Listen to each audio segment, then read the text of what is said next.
आपको इस क्वेश्चन में गिवन पार्ट आपके पास है एक conducting circular ring, radius r।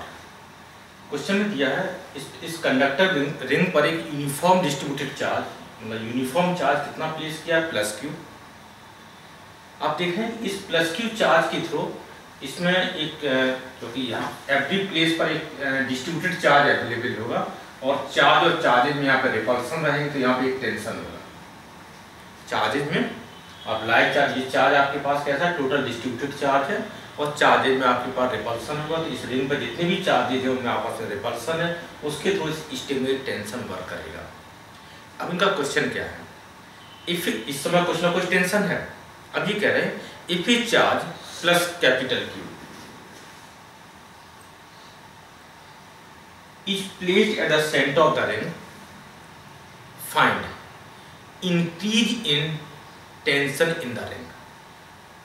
अब देखिए इनिशियल कुछ चार्ज था, जब मैंने plus capital Q charge centre में प्लेस किया, तो अब ये कह रहे हैं इसका इंक्रीमेंट कितना होगा।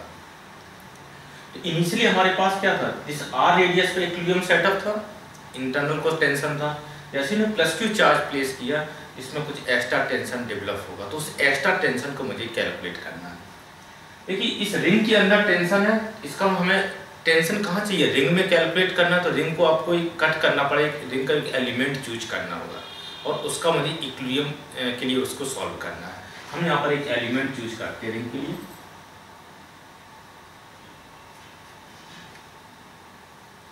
सपोज दैट मैंने इस एलिमेंट को चूज किया, दिस पीस।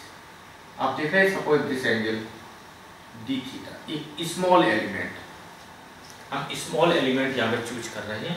इस स्मॉल एलिमेंट का आपको इक्विलिब्रियम कैलकुलेट करना है। आप देख रहे हैं इस पर टोटल चार्ज कितना है, +q। हमारे पास इस स्मॉल एलिमेंट पर कुछ चार्ज होगा, उसको हम किसके थ्रू डिनोट करें, dq। आप देख रहे हैं कि इस फिगर को हम इसको रिड्रॉ कर लेते हैं। हम सिर्फ, मेरा मोटिव है कि इस एलिमेंट को हम सेपरेट करें, इसका फ्री बॉडी डायग्राम दिखाना चाह रहे हैं। तो हम इसमें क्या किया, मैंने एक रिंग यहाँ पे ड्रॉ की, इस रिंग पर हमने एलिमेंट शो करना चाह रहे हैं।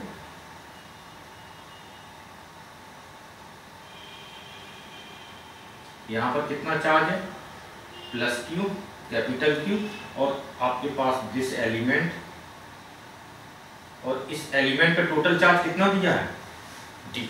तो dq की वैल्यू कितनी है, पहले हम dq की वैल्यू कैलकुलेट कर लें। dq equal to charge, this total charge divide by this perimeter, total charge q divided by perimeter 2πr into this arc length. This arc length कितनी हो जाएगी, दिस r रेडियस, यहाँ पे this value r into d theta, r into d theta, this arc length. आप देख रहे हैं this r factor cancel होगा, दिस टोटल वैल्यू आ रही है q/2π into d theta. Small charge आपने इस एलिमेंट पे चार्ज की वैल्यू कैलकुलेट कर ली। अब मुझे क्या चाहिए, इस एलिमेंट का इक्विलिब्रियम डिस्कस करना है। अब देखो यहाँ पर जब मैंने यहाँ से एक कट अप्लाई किया, एक यहाँ से कट अप्लाई किया, और कट करने के बाद इसको मैंने यहाँ पर एलिमेंट को ड्रॉ किया, तो कट पॉइंट पे हमें फोर्सेज होने चाहिए। हम यहाँ पे डायरेक्ट एक्स्ट्रा फोर्स यूज करेंगे। प्रिंसिपल ऑफ सुपरपोजिशन क्या होता है, 1/1 इफेक्ट। पहले एक इफेक्ट क्या था, +q चार्ज के थ्रू इक्विलिब्रियम था। अब मुझे क्या चाहिए, चार्ज और कैपिटल Q के लिए जो हमारे पास इक्विलिब्रियम के लिए जो फोर्स रहेंगे उनको हमें कैलकुलेट करना, वही डायरेक्ट हमारा इंक्रीमेंट आपके पास फोर्स है, टेंशन में आपके कैलकुलेट हो जाएगा। तो टेंशन आपके पास कैसे होती है, टेंजेंशियल डायरेक्शन में वर्क करेंगे। सर्कुलर रिंग में आपके पास टेंशन कैसे हो जाएंगे, ये टेंजेंशियल डायरेक्शन में वर्क करेंगे। एक टेंशन की डायरेक्शन यहाँ पर होगी और इसी टाइप से यहाँ पर टेंशन की direction.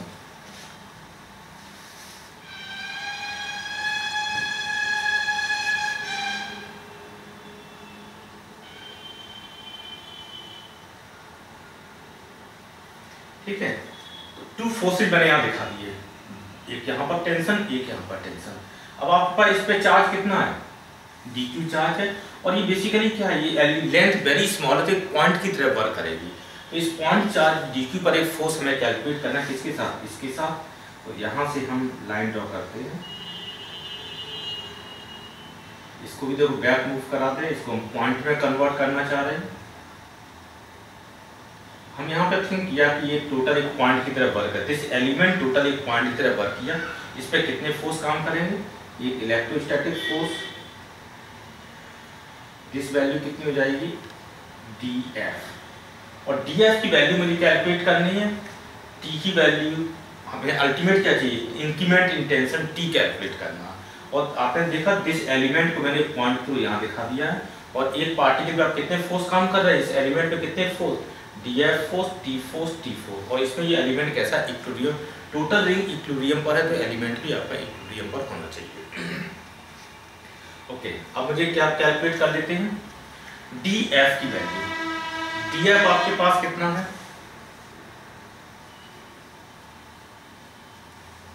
1/4 pi epsilon not dq into capital Q upon this radial distance r²।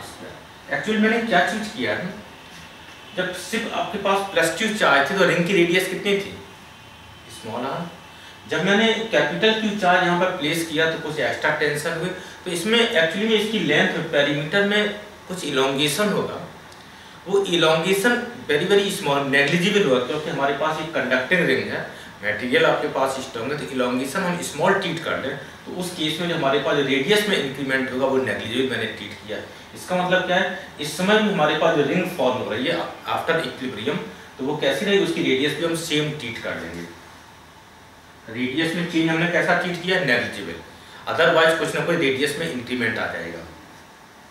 तो हमने यहाँ पे क्या r² से डायरेक्ट डिवाइड किया, 1/4 pi epsilon not dq upon r²। अब देखिए दिस पॉइंट, दिस एलिमेंट आपके पास इक्विलिब्रियम पर है, तो अलोंग टू परपेंडिकुलर डायरेक्शन में फोर्सेस को बैलेंस कर लें।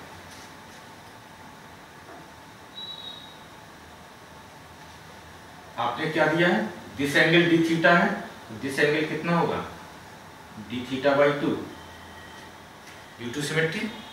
आप देख रहे हैं दिस एंगल कितना है 90 डिग्री, आपके पास radial line, tangent line, this angle आपके पास 90 डिग्री, दिस वैल्यू d θ/2 है, इसका मतलब दिस एंगल कितना होगा 90 minus d θ/2, this means this angle d θ/2 by same this angle आपके पास d θ/2। अब टेंशन को रिजॉल्व कीजिए, इस डायरेक्शन में टेंशन का कंपोनेंट कितना मिलेगा T, इस साइड में आप देखिए अपने यहाँ d θ/2 90 माइनस d θ/2, ये वैल्यू d θ/2, दिस वैल्यू हो जाए कंपोनेंट T cos d θ/2, और इसका एक कंपोनेंट इस साइड में रहेगा T sin d θ/2 by same, इसको भी रिजॉल्व करते हैं, इस साइड में इसका कंपोनेंट कितना होगा T cos d θ/2, second component इस साइड में T sin d θ/2। आपने इस टेंशन को आपने रिजॉल्व कर दिया। आप देखते हैं हॉरिजॉन्टल डायरेक्शन के फोर्स सेम है, इक्वल एंड अपोजिट है, बैलेंस हो गया। इसका वर्टिकल इक्विलिब्रियम चाहिए, for equilibrium of this element, for equilibrium of element, हम एलोंग कितने वर्टिकल डायरेक्शन, हॉरिजॉन्टल डायरेक्शन आपकी बैलेंस हो गए, इसका मतलब वर्टिकल डायरेक्शन में इक्विलिब्रियम होना चाहिए, this force plus this force equal to this force, means क्या है 2 times T sin d θ/2, this is equal to dF। आप देख रहे हैं कि d थीटा कैसा है, स्मॉल एंगल है, हमने स्मॉल एंगल की प्रॉपर्टी पहले डिस्कस कर चुकी है, तो उसके इसमें हम sin theta equal to theta use करेंगे, दिस इंप्लाइड 2t इंटू, इसको हम डायरेक्ट कैसे लिखेंगे d θ/2, this is equal to dF, 2 factor cancel हो रहा है, t into d theta, this is equal dF is equal to 1/4 pi epsilon nought. आप देख रहे हैं कि dq की वैल्यू हम यहाँ सब्स्टिट्यूट कर रहे हैं, कितना है q upon 2 pi into d theta into कितना हो जाएगा capital Q upon r square. हमने डी क्यू की वैल्यू substitute, d q equal to कितना है, अब देखते हैं q into d theta upon 2 pi. Finally आप देखते हैं दिस डी थीटा कैंसिल हो रहा, this tension T this is equal to कितना आएगा capital Q into small q upon 8 pi square epsilon not r square. ये आपके पास डायरेक्ट इंक्रीमेंट आ गया। तो आपने देखा कि जैसे हमने सेंटर पे कैपिटल क्यू चार्ज प्लेस किया है, तो आपने रिंग में जो आपके पास इंक्रीमेंट इन टेंशन आएगा उसकी वैल्यू आपने कैलकुलेट कर लिया। ओके।